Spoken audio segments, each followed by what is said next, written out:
சஷ்டி. அடுத்த திதி வளர்பிறை சஷ்டி, தேய்பிறை தசமி. தசமி. ஆமா, சூப்பர். இந்த 2 திதிகள்ல வந்து பிறந்திருக்காங்க. இருங்க. Okay madam. ஓகே, நல்லது. யாரெல்லாம் சஷ்டி தசமியில பிறந்து இப்ப வந்து பாக்குறீங்களோ அவங்களுக்கு வந்து குறிச்சு வச்சுக்கோங்க. நிறைய குறிப்புகள் சொல்றாங்க. நீங்க தனிப்பட்ட முறையில போய் ஒரு ஜாதகத்தை எடுத்துட்டு போய் பார்த்தா கூட இவ்வளோ டீட்டெயில்டா திதிக்கு நீங்க இந்த பரிகாரம் பண்ணணும், நீங்க வந்து உங்களுடைய நாம யோகத்துக்கு இதை பண்ணணும், இந்த மாதிரி உங்களோட கரணத்துக்கு பண்ணணும்னு சொல்ல மாட்டாங்க. ஆனா நம்ம ஐயா வந்து சொல்லிட்டு இருக்காங்க. நம்ம ஐயா வந்து வேற யாரும் இல்ல, நம்ம சிறப்பு ஜோதிடர் திதி யோக கரணத்துல வந்து ரொம்ப வருஷம் வந்து ரொம்ப எக்ஸ்பர்ட். அது ஆக்சுவலா வந்து அவரு காலையில இன்னைக்கு ஒரு லைவ் பண்ணியிருந்தாரு. இன்னைக்கு நிறைய பேருக்கு சொன்னதே வந்து பாத்தீங்கன்னா அவ்வளவு கரெக்டா ப்ரெடிக்ட் பண்ணி சொல்லியிருந்தாரு. ஏன்னா கால் பண்ணவங்களுக்கு முன்னாடியே வந்து ஐயா வந்து ப்ரெடிக்ட் பண்ணி சொல்லிட்டு அதுக்கப்புறம் தான் அவங்க கிட்ட பிரச்சனையை கேட்டாங்க. எக்ஸாக்டா இவர் என்ன சொன்னாரோ அதுதான் அவங்களும் சொன்னாங்க. அந்த அளவுக்கு அனுபவம் மிக்க திதி யோக கரணத்துல ரொம்ப சிறப்பான ஜோதிடராக விளங்கக்கூடிய சௌபாகிய மணிவண்ணன் அவர்களுடைய சிஷ்யர் தான் ஒரு பிரதானமா வந்து இவங்க வந்து இன்னைக்கு நிறைய விஷயத்த நம்மளுக்காக கொடுத்துட்டு இருக்காங்க. ஜோதிட ரகசியங்கள்ல ப்ரோக்ராம் பண்ணிட்டு இருக்க ஒவ்வொரு ஜோதிடர்களுமே வந்து பாத்தீங்கன்னா மக்களுக்காக ஏதாவது சொல்லணும், இலவசமா ஏதாவது இந்த ப்ரோக்ராம் மூலியமா அவங்களுக்கு போய் சேரணும்ன்ற ஒரு நோக்கத்துல வந்து பண்ணிட்டு இருக்காங்க. அதுவும் புது வருஷம் பிறந்திருக்கு, திதி வந்து ரொம்ப முக்கியம் அப்படின்றதுல நீங்க வந்து ரொம்ப கவனமா இருந்துக்கோங்க. இன்னைக்கு நீங்க ஜாதகத்துல எடுத்து வச்சு பார்த்துருந்தீங்கன்னா மறக்காம இதை குறிச்சு வச்சுட்டு உங்க வீட்டுல எத்தனை பேர் இருந்தாலும் எத்தனை திதி நீங்க இருந்தாலுமே முடிஞ்சது யாராவது ஒருத்தர் பண்ணா கூட அந்த வளர்ச்சி தானே. கண்டிப்பா மேடம், அவங்க இந்த பாதிப்பு யாரு அவங்க பண்ணாலும் இன்னும் நமக்கு பெஸ்ட். சூப்பர். அதனால மறக்காம இது பண்ணுங்க. அடுத்ததுக்கு போயிடலாமா? அடுத்ததுக்கு போயிடலாம் மேடம். அடுத்து நம்ம வளர்பிறை சஷ்டி தேய்பிறை தசமி பார்த்துருக்கோம். இந்த சஷ்டி திதிக்கு வந்து எந்தெந்த வீடுகள் திதி சூன்யம் அடையுதுன்னா மேசம், சிம்மம், இந்த 2 வீடுகள் வந்து திதி சூன்யம் அடையும். இந்த தசமிக்கு வந்து சிம்மமும் விருச்சிகமும் வந்து திதி சூன்யம் அடையும். இப்ப வந்து மேச வீட்டுக்கு வந்து சஷ்டி திதி மேசமும் சிம்மமும் வந்து திதி சூன்யம் அடைஞ்சிச்சு அப்படின்னா கண்டிப்பா ஒரு சகோதர சகோதரிடையே வந்து ஒரு ஒற்றுமை வந்து சிறப்பா இருக்காது. ரொம்ப காலமா எல்லாருக்கும் ஒரு ஆசை, நான் பூமி வாங்கணும், நான் ஒரு வீடு கட்டணும், நான் ஒரு இடம் வாங்கி போடணும், நான் வீடு கட்டி வாடகைக்கு விடணும், இப்படி பல்வேறு ஆசை, நான் ஒரு நல்ல ஒரு வண்டி வாகனங்கள் வாங்கணும், இப்படி நிறைய ஆசைகள் வந்து ரொம்ப நாளா இருந்திருக்கும்.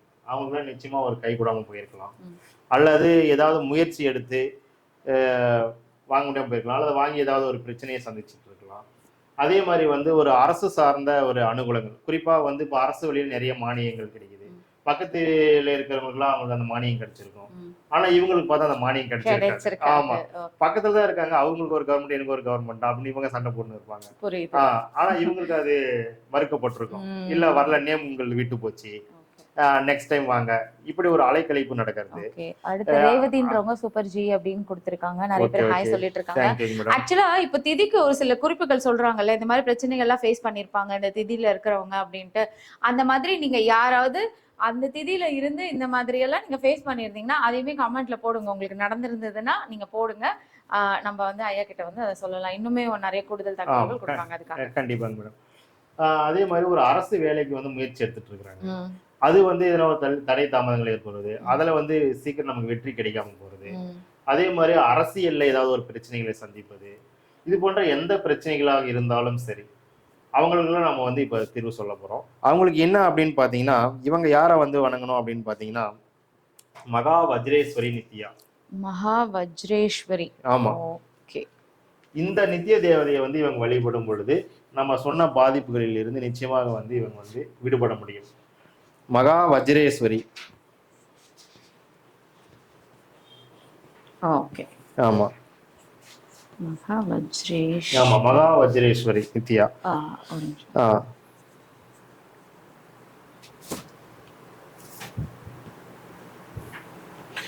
நீங்கள் வந்து பிறந்த திதியில வழிபடலாம், அல்லது தினமுமே கூட உங்களுக்கு நேரம் வந்து வழிபடலாம்.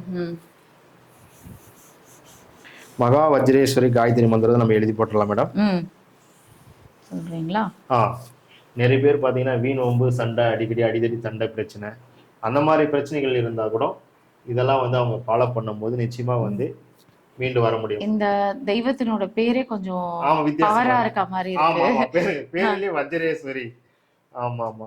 நிறைய பேர் இந்த காவல் சார்ந்த காவல் அதிகாரி ஆகணும், போர் வீரர் ஆகணும் அப்படின்லாம் கூட நிறைய பேர் முயற்சி எடுத்திருப்பாங்க. பிடி மாஸ்டர் ஆகணும், ஜிம் மாஸ்டர் ஆகணும்.